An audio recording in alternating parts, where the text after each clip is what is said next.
Aloha, it's a new year, 2024. Somehow we made it to another one.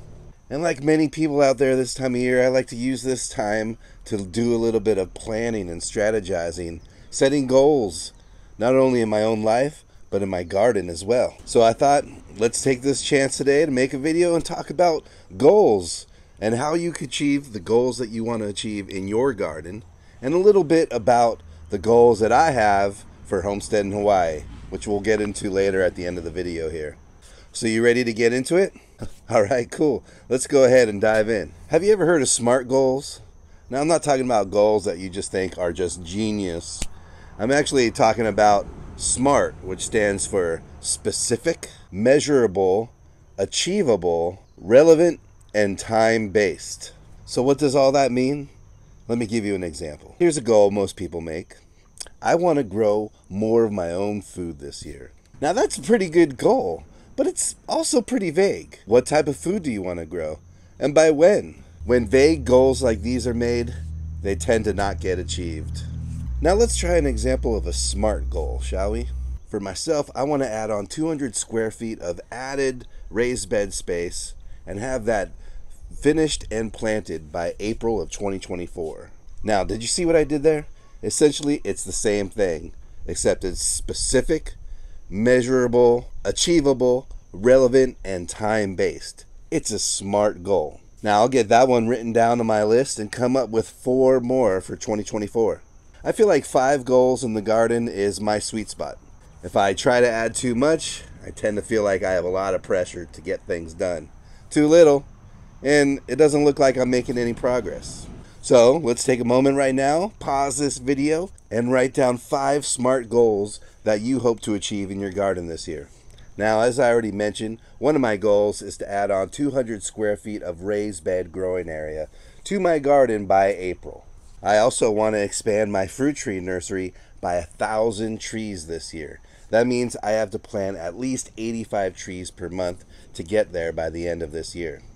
I want to develop a worm composting system that'll take care of 100% of my kitchen scraps that the family produces. And I forgot to do it last year, but this year I want to make sure that I mulch every tree out in my garden at my old homestead. And number 5 on the list is slightly homesteading related, but I want to help my son.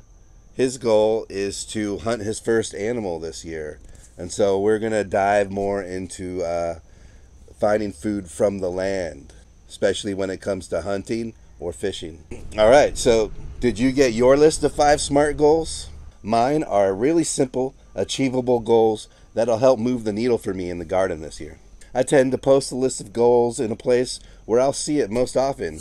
Could be on the outside of the fridge or in your tool shed or wherever it may be that will help remind you of what your goals are this season. The more that you actually see your goals, the more likely that you're going to work on them. Now, writing down your goals is just one step.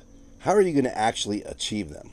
I like to make sure that I have a working permaculture design already made up for my property so that when I have goals like making a new worm compost bin or planting out 1,000 more trees for my nursery, I already know where everything is going to go.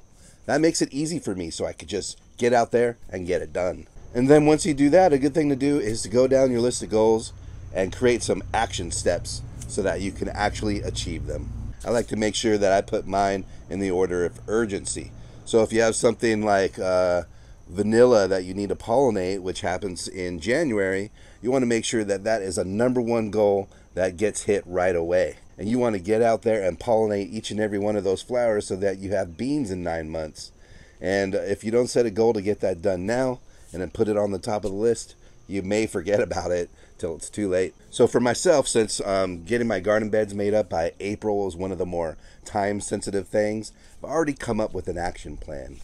I got to make sure that my truck is in good working order so that I could get out there and get materials. So I got that fixed the other day. And I went around and started collecting pallets, and I'm collecting manure, compost, mulch, whatever I could find that I will eventually need to fill the raised beds and to build those raised beds. And once I get all that material together, I plan on building 2 garden beds per month until the end of March. And then when April rolls around, I'll be all ready to get those beds planted with more kalo, cucumbers, tomatoes, kale, chard, you name it. All the good stuff that we like to see come out of our garden. Are you starting to see a trend here? Each goal is broken up into simple, actionable steps so that I have a clear pathway to get there. It makes goals way easier to achieve. I know it sounds like a waste of time to sit down and write down goals and to figure all that out, but it's quite the opposite, because when you're just out in the garden with no clear direction, there's more time being wasted. I like to have a nice list telling me exactly what I need to get done, when it needs to get done, so I go out there and just get it done. And that's how we're going to be able to create the garden that we really want in our lives, by setting clear, actionable, smart goals. And I've been doing that with my life and with this channel as well. And I just realized earlier today that I've been working on this channel for about 4 years now. And I've seen a tremendous growth. I've seen pretty good plateaus. I've met lots of people through making this channel. I've had lots of opportunities come to me through this channel, and I've really enjoyed working with this Homesteadin Hawaii YouTube channel. I feel like it's created a lot of positivity out there in the community. So I want to say thanks, guys, for all the support that you've given me throughout the years. But I do want to be a little bit real with y'all here. As I sit and wonder about what my goals are for this channel this year, I want to expand some content on raised bed gardening and gardening in smaller spaces. I want to expand content on creating out a backyard fruit tree nursery that actually turns a profit. I also want to keep things simple on my channel, so I plan on cutting back a little bit on the production. You can tell here this video was pretty simply made, just me sitting right here in front of my little garden here.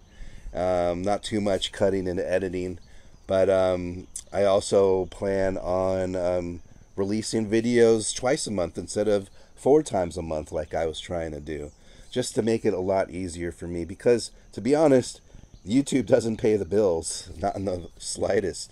And so I gotta, as much as I wanted to make this thing pay the bills, it hasn't quite panned out that way. So my 4-year reflection is telling me that I need to pivot a little bit and think about alternatives. So I do want to keep this channel rolling. I enjoy making videos, and I enjoy meeting a lot of you out there who love watching these videos. So that keeps me going. So keep it up. Thank you, everybody. But I do need to think about my own finances and be able to find a way where I can balance this channel as well as balance my life. That's the future for Homesteadin Hawaii this year, 2024. A little bit taken back a little bit this year. Less videos being put out. Hopefully better videos with better content. I hope to just be more real like I'm doing now here in the second half of this video. I tend to have a lot of my stuff kind of scripted out so I don't forget what I want to say to you all, but I do also want to be a little more real when it comes to what it's like to be a homesteader here in Hawaii. And for me, most of you know my story. I have a place out in Pahoa that I homesteaded and developed for over 20 years, and then recently I just moved into Hilo. I'm on a new 3-acre property here, and it's been a little tough getting the okay to develop this property the way I really wanted to. So I'm reflecting on just, you know, having a nursery and having a small little annual vegetable garden, and just keeping things simple that way, and perhaps working on another business. I haven't told anyone really about this yet, but I have been transferring over and learning about the skill of bookkeeping. I've been keeping my own books for my own businesses for the past 10 years, and I figured why not take that skill a little deeper. It's work that I could do from home. It's work that I could do from anywhere. It's work that is flexible and allows me time with my family, and allows me time to keep working on my homestead projects. And so I figure, hey, bookkeeping works. Why not? So let's try it out. So I'm putting a little more focus on becoming a bookkeeper. I recently passed my QuickBooks Pro Advisor exam. If any of you out there are small business owners looking for a bookkeeper, hit me up and we can chat. But otherwise, I'll be back in a couple weeks with more videos. I have good content on the way. It's just going to be released a little less often. And so that's my 2024 goals for Homesteadin Hawaii and for my life. And hopefully you yourself come out there with goals. You take this moment, this time that I just gave you to think about creating goals and use it. All it took for me was 10 minutes to create 5 goals and an action plan for my garden. And I know once I write it down on paper, I feel committed. And so I got to get it done. And I want to make sure that I get it done not only for myself, but for all of you out there, so that I have something to document along the way. All right, thanks for the support, everyone. Till next time, a hui hole.